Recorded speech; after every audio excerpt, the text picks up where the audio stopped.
Hi, and welcome to our webinar on well-being as we age. We really appreciate your coming to this webinar today, and I think you'll find it very interesting. Today, our presenters will be Susan Chandler from Minding Your Balance, Dusty Jensen, who is an audiologist from Columbine Hearing, and Kim Mehlberg from Goldy.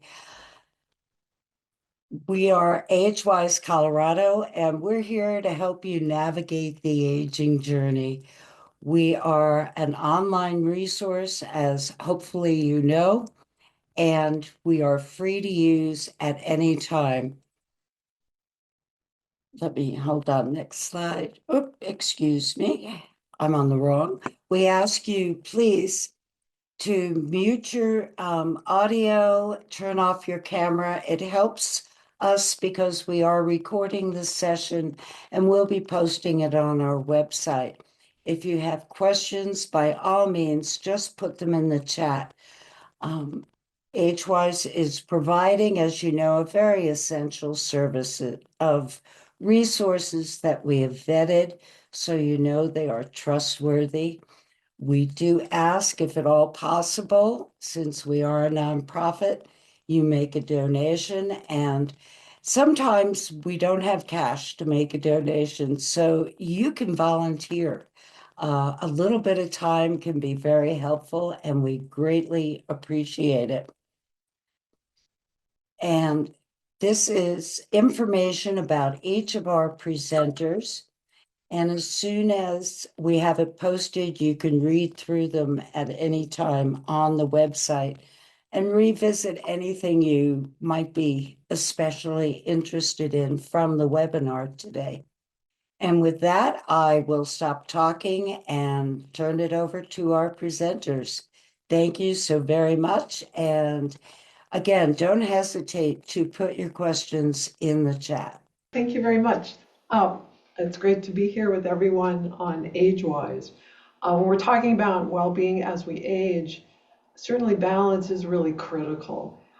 It sneaks up on us as we get older that we begin to have some issues with balance. And if it's happening to you, no, you're not alone. They say over 14 million older adults fall every year, that $8 billion worth of costs to Medicare. Every 19 minutes, someone takes a fall. So it's a very important issue because the injuries that result can take away our agency, our freedom, and sometimes they're even fatal. So want to talk some about what can we do to take control and through what I call a program of minding your balance. So today I'd like to touch on three things in the short time that we have together. To begin with is to talk about what balance is, because this is something we've taken for granted all of our lives. How do we take control of something that we've never even paid attention to it? Knowledge is power. So I'll begin looking at what is balance, and then touch briefly on some research about when falls tend to occur for older adults, and then finish with a brief mind-body exercise from the martial art Ki Aikido. I tell you who I am and where this training comes from. I'm a 6th degree black belt in the martial art Ki Aikido. I started that number of decades ago. And balance training is a fundamental part of the martial art, as it is actually in Tai Chi, which is really at its foundation of martial art, because any kind of coordinated, powerful, effective movement, you have to have good, stable posture. And so we're drawing on the lessons that come from the martial art. But to get into this, and I need to share my screen, so if you'll bear with me for a moment. And sharing is not turned on. Let's see what I'm doing. All right, minding your balance, mind body techniques to improve balance and prevent falls. I think of this as the art and science of better balance. Where has it gone now? The art and science of better balance. But to begin with, I've got this, I said I want to talk about what is balance. To know what that is power. But this skill of balance, it started at the very beginning. You're not seeing this, are you? Are you seeing this? Yeah, can you, somebody Yes, tell? we're seeing it. All right. It's something we learned at the very beginning of life. This is my great niece when she was first learning how to walk, and her grandmother is filming. We learned how to balance before we could speak, before any of us have memory now. And as you watch her, notice things like the whole body is involved in this. It looks like it was fun. I love her flexibility. But also notice the intensity of her attention as she's working on this. So she got a little bit off there. Okay. So what's going on when we balance? And I am going to stop the share for a moment so that you can see me. I set that up a little bit differently. I want you to see the screen and see me at the same time. So I'm going to do this again. We can see you. You could see me before? Yes. Okay. All right. Well, here I'll bring this back. All right. There. So center of mass over base of support. That's a simple thing. So I have two blocks here. And if this top block, the center of it isn't over the base of support, it'll fall. That's an obvious sort of thing. But in our bodies, we're constantly moving. You think about my great niece as she threw her head forward. Well, something had to happen to keep her in balance. And so as she throws her head forward, her butt goes back. Sometimes she doesn't get that quite right. So as we're moving, though, we're not blocks. We need information about where we are in relationship to gravity. And so I have a plumb line here. This is used to build a house. My father used this to build the house I grew up in. We have sensory information from the plumb line that says what is gravity, and then the physical can be set in relationship to that. So you can think about the sense of balance as a kind of internal, very complex, a process that's performing the role of the plumb line when we're building something. It's actually, our sense of balance is actually a composite. So it's not just one sense. It's made up of multiple senses, beginning with a sense of motion in the inner ear. Now, sometimes people think that this just by itself is the sense of balance. It tells us, though, about our head as it's moving. And the interesting thing about our sense of motion is that we only notice it when something isn't working right. So if I'm dizzy, then something's off with my sense of motion. Now, this is a really good example of why our perception, our balanced perception, is so important. Because if a young, healthy, strong Olympic gymnast gets dizzy, they're going to have trouble being stable walking across a room, let alone on a balance beam. So the perceptual side of our balance is really critical. A second part of that perception is the felt sense of our body. So if I tilt to the right and cross my arms, I can close my eyes and I know I've tilted to the right and crossed my arms because I feel it. This is also critical information to balance. So for example, if you have neuropathy and you can't feel your legs or your feet, that impacts balance because we need that sensory information about our body position. And the short exercise we're going to do at the end of my short talk here will involve that. Vision is also critical to our sense of balance, not just so I don't trip over something. So for example, if I can stand on one leg with my eyes open and then I close my eyes and I feel a little wobbly, nothing changed physically, but I lost sensory information. We rely on vertical and horizontal lines in the environment to help figure out what is gravitational vertical and where am I in relationship to that. Now, touch and hearing also contribute to our sense of balance, and Dusty will talk about that a little bit later when she speaks to you. But our sense of balance and our sense of perception of space are closely interrelated. And hearing is something that's a part of knowing where we are in space as we move. Touch is something where, say, if the lights are out and I'm not real clear where I am, I can just lightly touch a wall, and that vertical felt information will help my balance. And in terms of that thinking of the lights, with vision, to keep in mind that it's an important part of our balance perception. When I was younger, I'd get up in the night and I never turned on the lights. But I always do now, because I know that visual information informs my balance control. And so that's why it's really important to turn on the light when you get up at night, to have good lighting on the stairs. So understanding that can help empower your ability to take control of your balance. So all of this comes together in the brain to create what I think of as a gravitational GPS.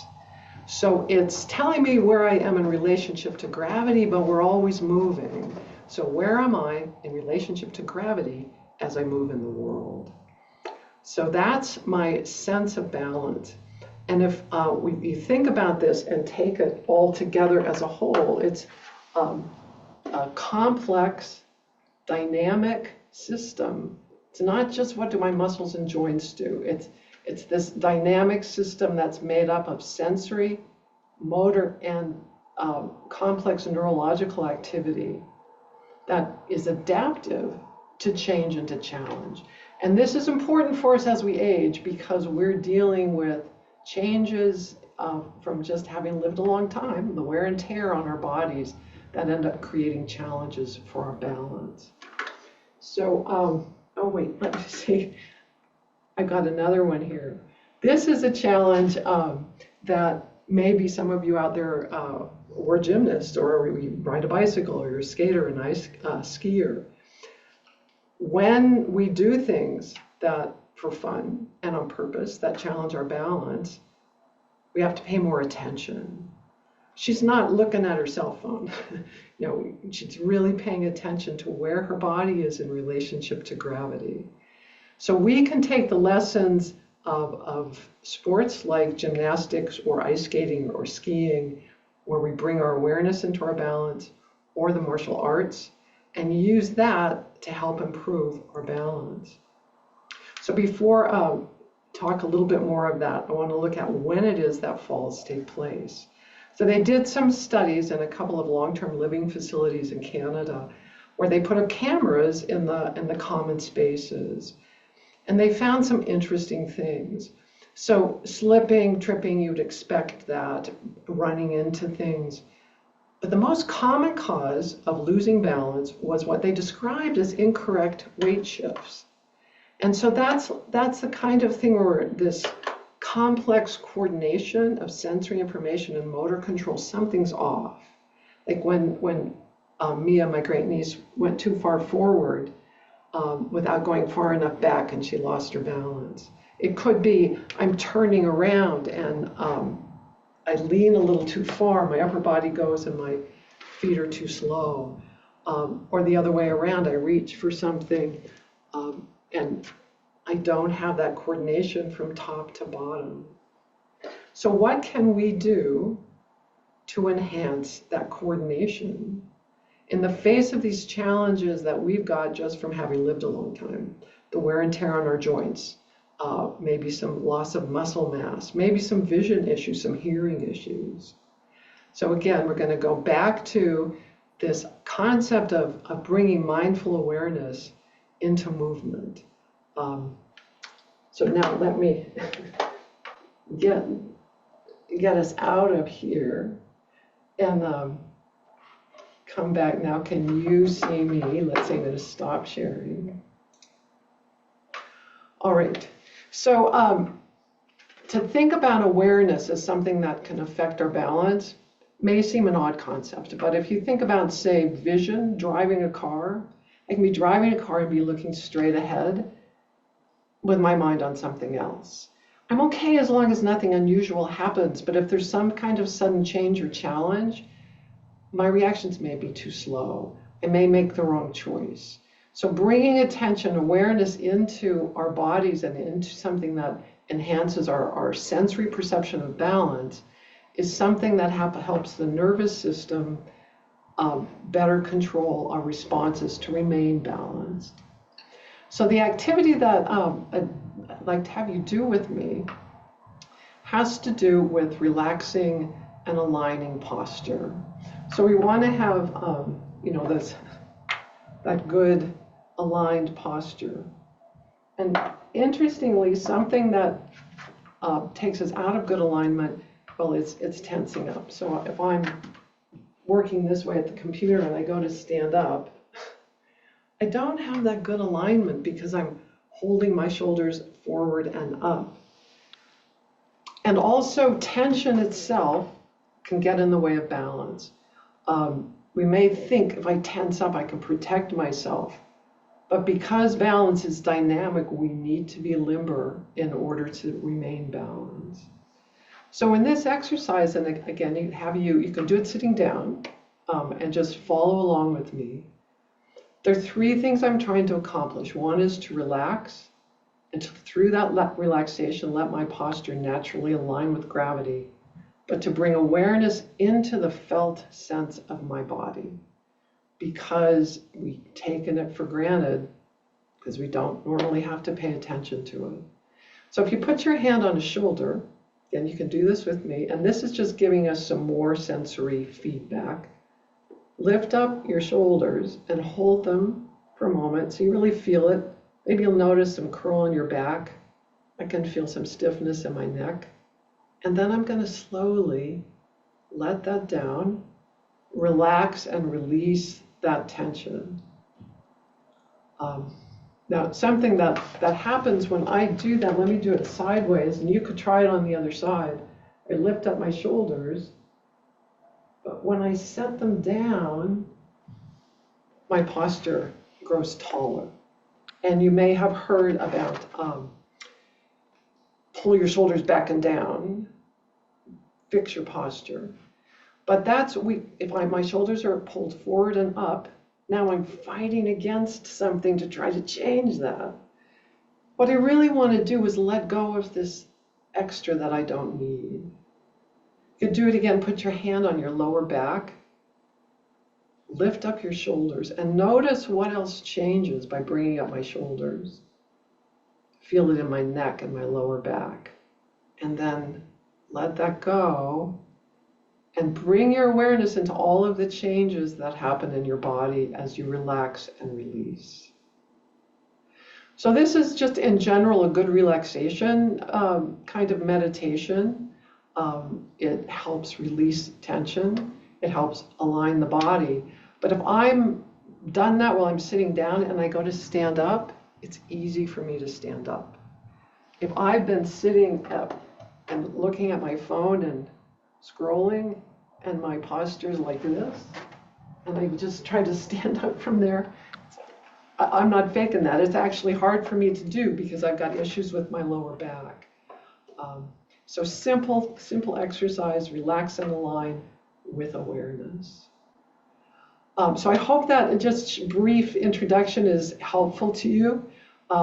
Minding your balance, we have a 5-week class that's starting in January next week, and another one in March.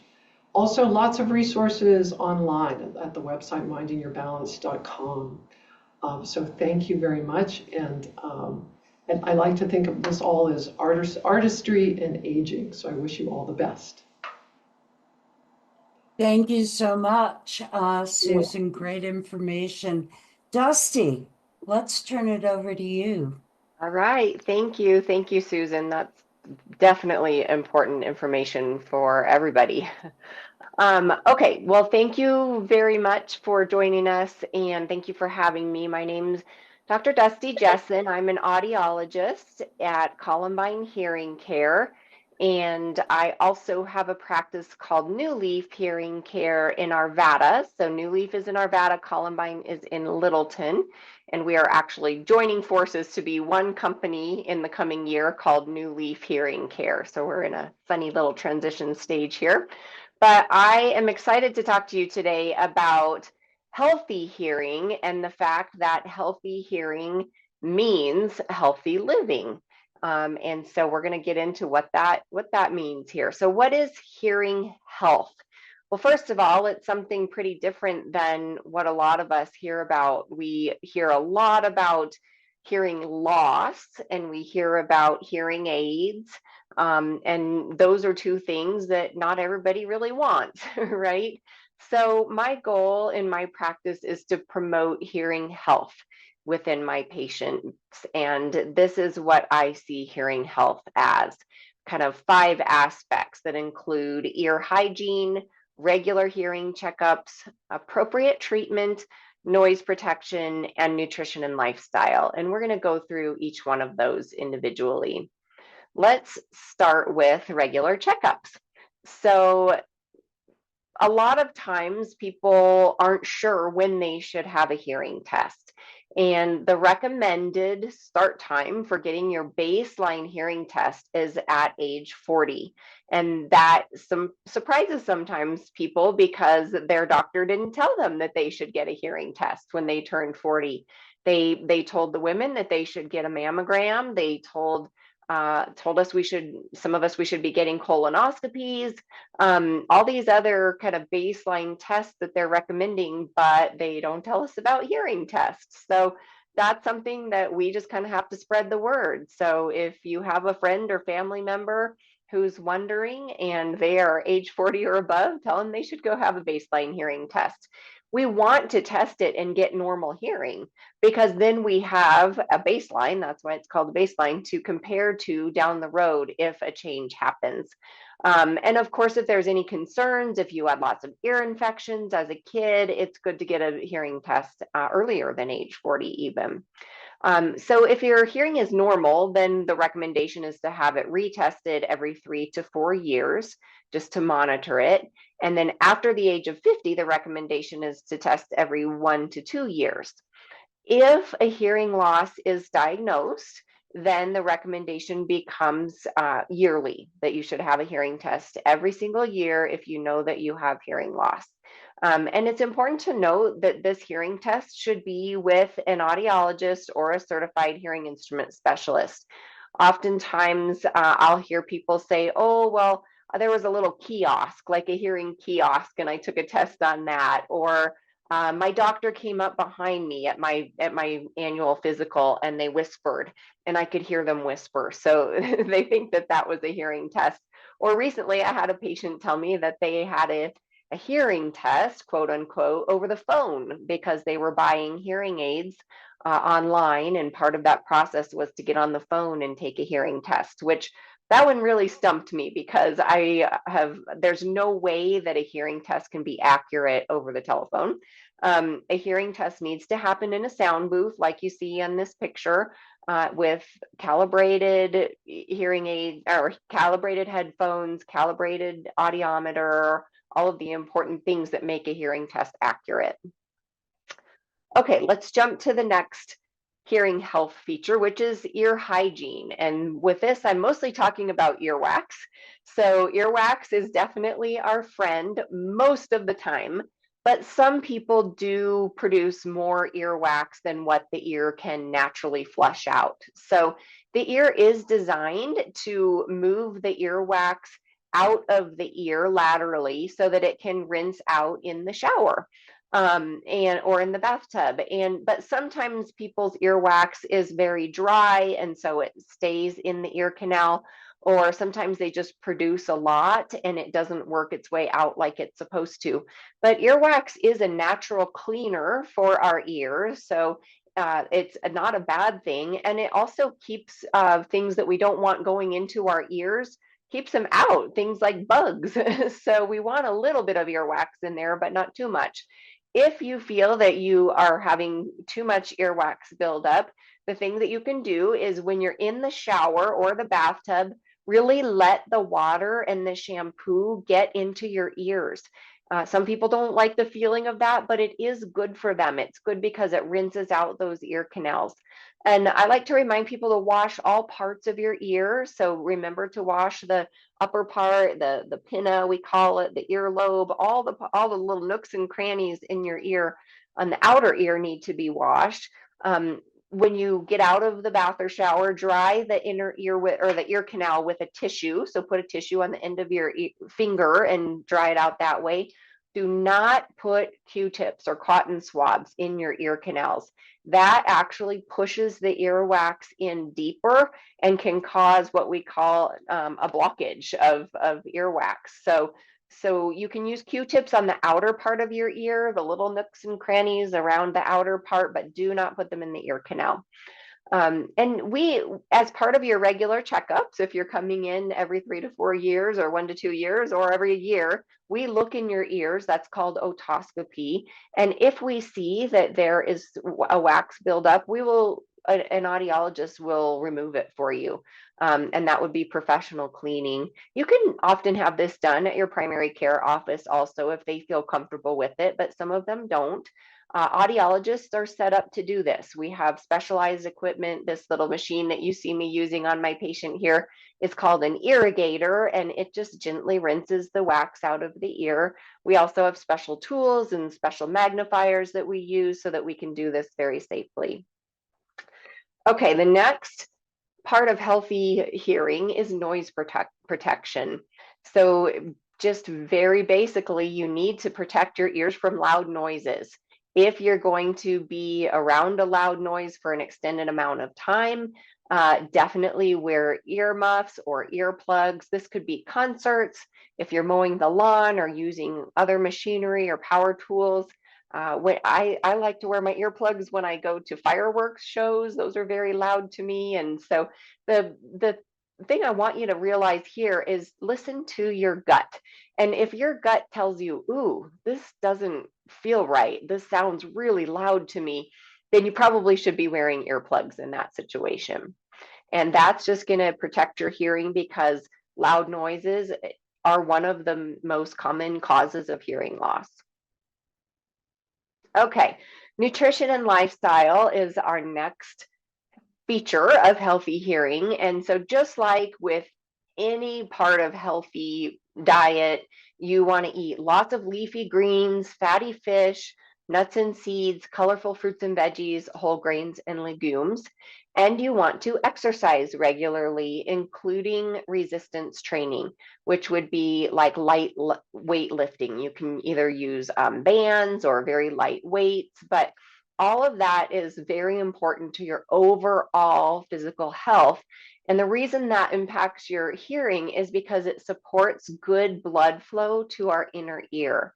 Our inner ears are fed by blood vessels, just like the rest of our body. So all the nutrients and oxygen has to get to our inner ears for all those little delicate features to be fed correctly and to function properly. So it really supports our brain and our auditory processing, and it reduces the risk of our hearing loss, of any progression of hearing loss. And it does improve our balance, our energy, and our overall wellness. So being overall healthy, nutrition and lifestyle, nutrition and exercises is a huge part of that, even for your hearing. And then finally, we're going to talk about appropriate treatment of hearing loss. So if you are diagnosed with hearing loss, then or tinnitus, it's very important that the way that you go about having that treated is with a professional. I know that there are many options out there for getting hearing aids. We call them over-the-counter hearing aids.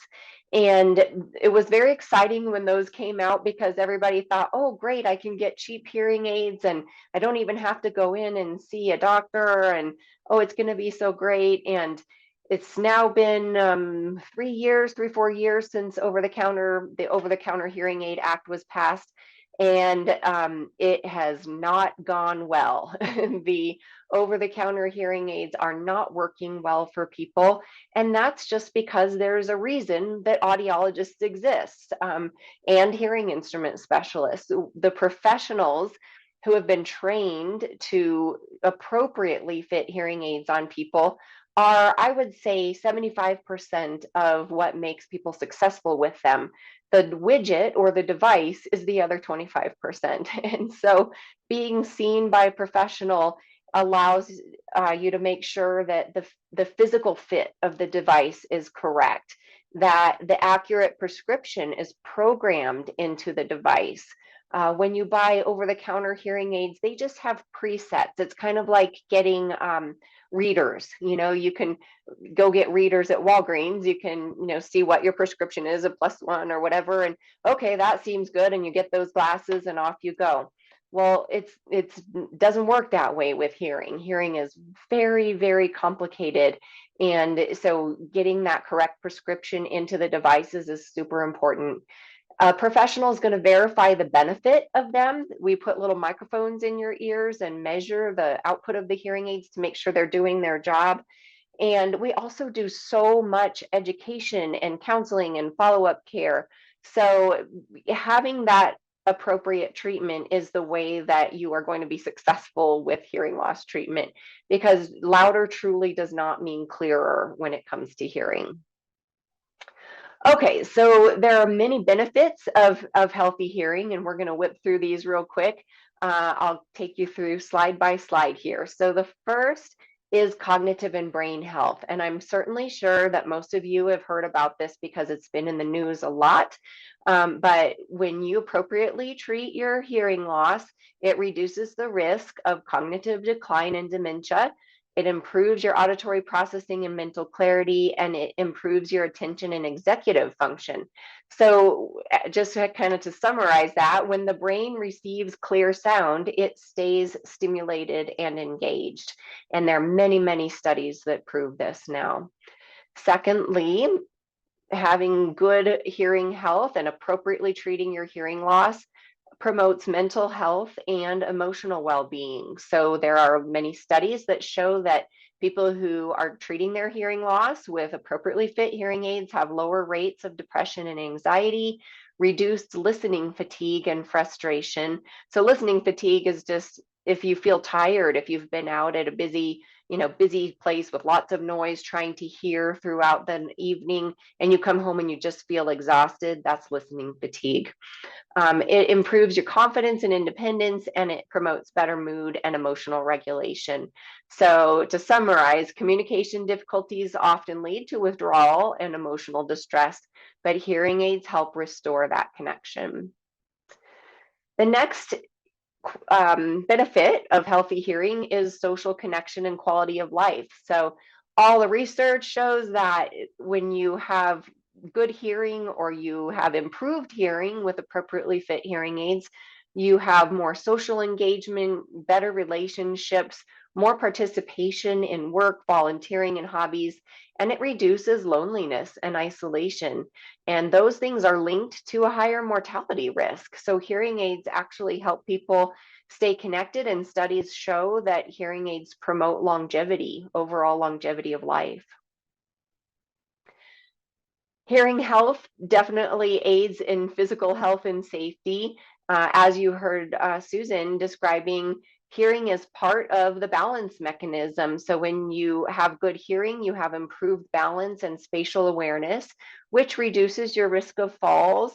The good hearing gives you better awareness of environmental sounds, like someone coming up behind you if you were walking or biking. And all of these things increase your physical activity and your mobility.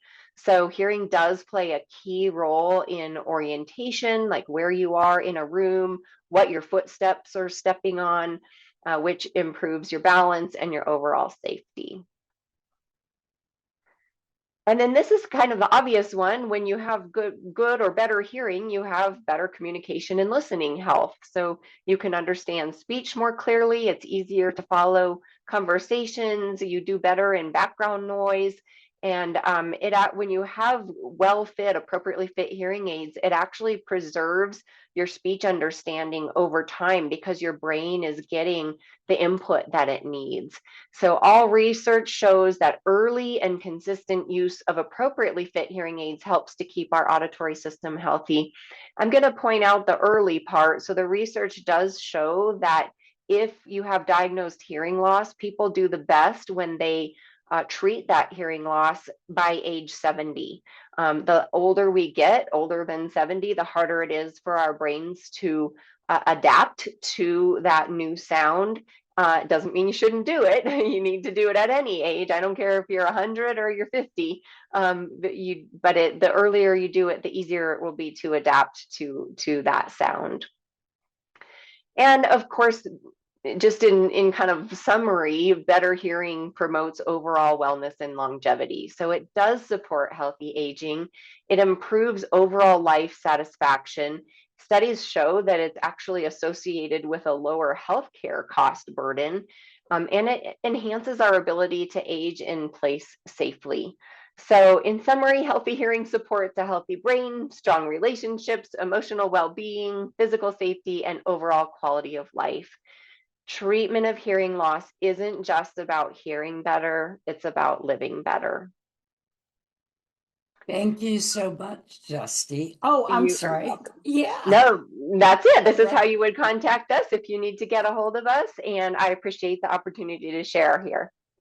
I was going to say, contact Dusty. She's fabulous. I go to her, and I still will make that appointment. I promise. All right. I look forward to seeing you soon. Thanks. Mhm. Kim, we're up to you, and let's hear about what Goldy's doing, please. Hey, thank you everybody for being here. Thank you for having me. Again, my name is Kim Mehlberg, and I'm the founder and CEO of Goldy. We are a lifestyle services company for retirees, and you may be wondering what that even means. So I will share a little bit about what we do, who we serve, and then at the end, I'll talk a little bit about wellness overall, and I will review a handout that you may have already received via email or you will receive via email that you can spend some time with on your own time after the webinar. The people we serve are ready to make their retirement years the best years of their life. They are looking for fun ways to stay active, new and different experiences, an easier time navigating everyday challenges in life, and getting involved in things that they're passionate about. I'd like to emphasize fun here because fun is a major priority for us at Goldy. In fact, it's one of our company's core values. If you are retired, you have worked your whole life to get here. And retirement should be fun, period, full stop. If you're not having fun, at least at some point during the day, on most days, you might be doing retirement wrong. But the reality of it is, if we are going to have fun consistently, we have to have some level of health and well-being, and we have to have the time and energy to do fun things. So with that in mind, we developed thoughtfully put together lifestyle packages that really help you reach that goal. So we have 3 primary packages and some worry-free services, and I'll just touch on these briefly. Our Thrive package is going to help you stay active. That's one of the priorities. How much easier would it be to stay fit if you had someone show up and brainstorm with you, collaborate with you to find activities that you actually enjoy doing that likely do not involve a treadmill? I mean, unless a treadmill brings you joy, I have not met anyone that would feel that way yet. But no, they're going to help you find things that are fun, and then they're going to show up 2 or 3 times a week to say, all right, let's go on that hike. Let's go over to Susan's class. Let's hit the warm pool at the Arvada Rec Center, whatever it is you're into. Or maybe it's really something simple like, hey, let's go walk your dog around the block, or let's do some chair yoga. Whatever your ability or your interests are, you're going to help find those things that you enjoy, and they're going to be right there to do it with you. And it makes it easier to stay consistent if you're having a good time and if you have your own personal cheerleader. The next thing that the Thrive package addresses is hobby support. We really want to keep you involved in things that you enjoy doing. So whether that's hobbies you've always had or a new skill you want to learn, getting you into the community with like-minded folks who also love to do whatever that thing is that you love to do. We're there to support you with that. Or just doing it in the comfort of your living room with you. We can help with materials, setup, cleanup, things like that. Lastly, this package offers lifestyle and travel planning. So that could be everything from, weekly schedules to a one-time event. Maybe you want to host a baby shower for your daughter-in-law, but, guest lists, food, games, um, all of that feels overwhelming. So we can help with one-time events, or maybe it's something ongoing like a book club or a poker night, and you just kind of something you wanted to do, but you haven't really figured out how to make it happen. And lastly, travel. If it's time to take that dream vacation, we can help you kind of, research deals online, plan itineraries, book excursions once you reach your destination. We can just help with those details to make sure you're doing the things that you always thought you would in retirement. The connected package is near and dear to my heart. My background is in mental health, and I moved into the home care space many years ago. And what I kept seeing over and over again was, older adults who somehow became more isolated than they even intended to. It just kind of happened that way. And so this package really helps you foster and maintain your relationships, get you plugged in either with friends or with the community in general, with special interest groups, and really also use technology as a tool to keep you connected. So whether that's, how to do video calls with family, grandkids, um, sharing digital moments. Maybe you have piles of your photos in albums or in bins, like I have at my house. And we can help you digitize all of them. So you can share those with family and friends, or using social media. So this package is just designed to keep you connected with the people that are close to you in your life, and maybe even people in the community, friends you haven't met yet. Lastly is our supported package. When we started Goldy, we really wanted to serve retirees across the spectrum. So the person who retired yesterday, and they're like, okay, I want to make my retirement the best that it can be. I want to live life to the fullest in retirement. And so maybe I just want some help with, keeping up with my house and yard, or whatever it is, while I'm busy playing pickleball, volunteering, and, whatever it is.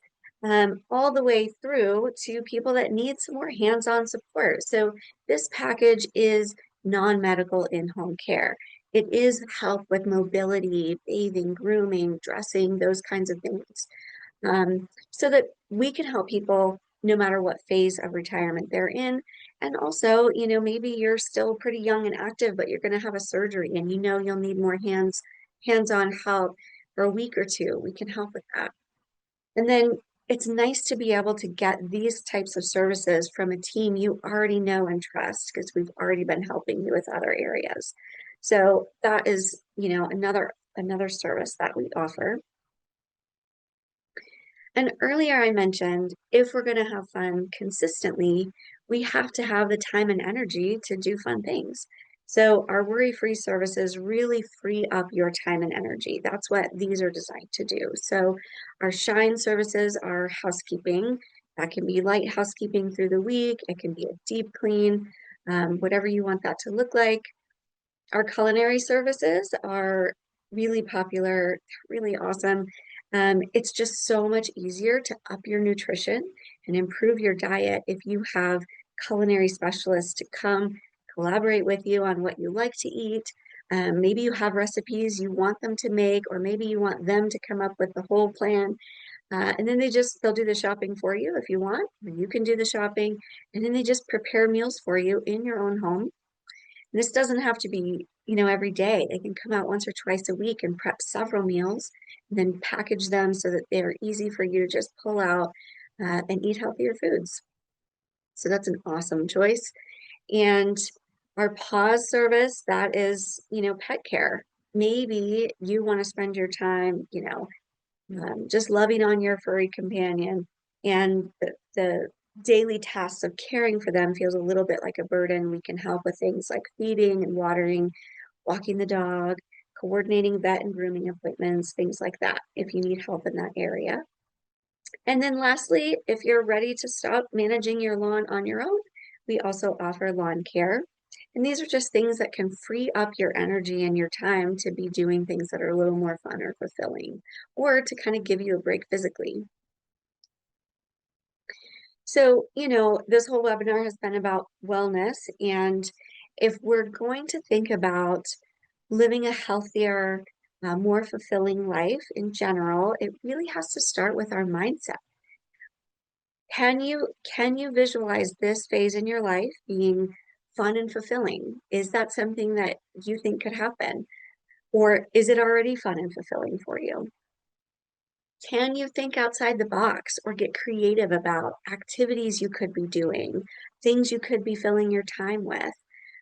Are you able to consider having help in some areas to kind of lighten the load so that you are a little easier on your body, or really just able to spend that time and energy on other things? And so, having said that, I want to just hop over to the questionnaire that you likely already have. And I'm just going to go through this so that you know what's on it. You can start thinking about these questions and maybe spend some time with it on your own time.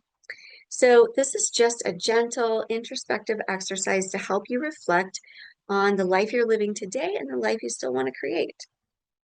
The first question is, what matters most to you at this stage of life? What are your values? What are your priorities? What are your hopes?